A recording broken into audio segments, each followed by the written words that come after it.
Salut à tous et bienvenue sur AZ237. Ce fut un moment qui allait changer leur vie à tous les deux pour toujours. Le sergent-chef Mike Maroney mit en sécurité la petite Lachey Brown, terrifiée, et l'a pris dans ses bras au lendemain de l'ouragan Katrina. Brown n'avait que 3 ans, elle avait été prise dans le tourbillon destructeur des ouragans chez elle, à la Nouvelle-Orléans. Regardons leur histoire. Mais avant de commencer, voici la question du jour. Pour moi, l'accouchement vient avant la grossesse, l'enfance avant la naissance, l'adolescence avant l'enfance, la mort avant la vie. Qui suis-je? Donnez-nous votre réponse dans les commentaires. La réponse exacte vous sera donnée à la fin de la vidéo. N'hésitez pas à liker la vidéo pour nous encourager et si vous êtes nouveau sur la chaîne, abonnez-vous et activez la cloche de notification pour ne manquer aucune de nos prochaines vidéos. La vie de Brown et sa famille était en danger à cause de l'ouragan Katrina qui faisait des ravages dans toute la Nouvelle-Orléans en 2005. Dans les heures qui précédèrent la tempête tropicale, les autorités de la ville semblaient savoir à quel point elle serait touchée. C'est la raison pour laquelle un ordre d'évacuation obligatoire fut émis. La plupart des habitants de la ville étaient alors contraints de fuir afin d'échapper à la dévastation. Cependant, certains résidents n'avaient pas pu s'échapper.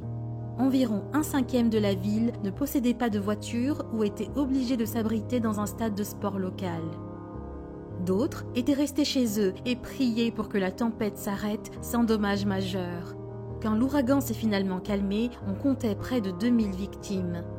En outre, des milliers d'autres devinrent des réfugiés dans le sillage de Katrina et environ 144 840 km² du pays avaient été ravagés par la tempête. La Nouvelle-Orléans avait réellement fait les frais de Katrina et 80% de la ville fut submergée suite au passage de l'ouragan. Des milliers de personnes restèrent bloquées dans la région. Les responsables gouvernementaux passaient des jours à formuler un plan pour aider les habitants de la ville, dont beaucoup étaient défavorisés et avaient désespérément besoin d'aide. Ils finirent par avoir 34 000 personnes qui furent sauvées par les gardes-côtes. L'US Air Force avait également été mobilisé pour sauver des gens et le spécialiste du sauvetage par air Mike Maroney faisant partie des équipages envoyés pour rechercher et sauver des civils en détresse. Au cours de sa mission, en outre, il repéra Brown et sa famille qui imploraient de l'aide. Mais une fois que Brown fut sauvée des inondations, elle fit quelque chose que Maroney n'avait probablement pas prévu quelques minutes après avoir secouru le petit enfant. Elle mit ses bras autour de lui et lui donna une si belle accolade que cela changea sa vie pour toujours. Ce moment touchant fut capturé par un photographe de presse et l'image fut répandue dans le monde entier. Elle fut même utilisée dans le cadre de plusieurs campagnes de médias sociaux et le photographe qui avait pris la photo donna à Maroney une copie de la photo en souvenir. De plus, ce moment eut un effet si profond sur Maroney, qui était un vétéran de guerre, qu'il prit même cette photo avec lui lors de ses tournées en Afghanistan et en Irak. Ce fut vraiment un moment qui changea sa vie et qui lui donna plus tard envie de chercher la fille qu'il avait sauvée. Il avait même prétendu avoir trouvé du réconfort dans la photo pendant son combat interne contre le trouble d'un stress post-traumatique. Maroney commença à souffrir de cette affection après avoir servi dans des zones de guerre du monde entier pour le compte de l'armée américaine. Et au fil du temps, il sentit le besoin de rencontrer la fille dont l'étreinte avait eu un tel impact sur sa vie. Il lança alors une campagne sur les médias sociaux pour tenter de retrouver la jeune fille. Malheureusement, sa première tentative échoua car il n'avait fait qu'accumuler 42 j'aime, mais il n'abandonna pas son rêve de retrouver Brown. En 2015, il décida de tenter une nouvelle fois de retrouver la petite fille en créant un hashtag intitulé Find Katrina Girl, trouver la fille durant Katrina. Cette fois, l'homme de l'armée de l'air fut plus chanceux et les deux furent finalement réunis une décennie après leur première rencontre lors de la tempête. Après que les producteurs de l'émission de télé-réalité américaine The Real aient réussi à trouver Brown en septembre 2015 et quand les deux se rencontrèrent finalement, Maroney ouvrit son cœur à Brown. Il lui dit « Tu m'as sauvé plus que je ne t'ai sauvé ». Brown, entre-temps, avait peu de souvenirs du sauvetage. Cependant, Maroney affirma qu'elle avait été extrêmement courageuse pendant l'épreuve. Il ajouta qu'elle lui avait même montré sa maison et son école en bas alors qu'elle avait été emmenée dans un filet de sécurité. Cette rencontre marquerait le début d'une belle amitié entre les deux. En fait, Maroney appelait maintenant régulièrement Brown et sa famille. Les deux se parlaient au téléphone chaque semaine. Il lui donna même des leçons de natation. Il n'y avait donc pas que Maroney qui bénéficiait de leur rencontre. Il était clair que Maroni avait aussi eu un impact positif sur la vie de Brown. En fait, la jeune femme intégra depuis lors le programme JROTC, Corps de formation des officiers de réserve juniors, grâce à l'inspiration de Maroni.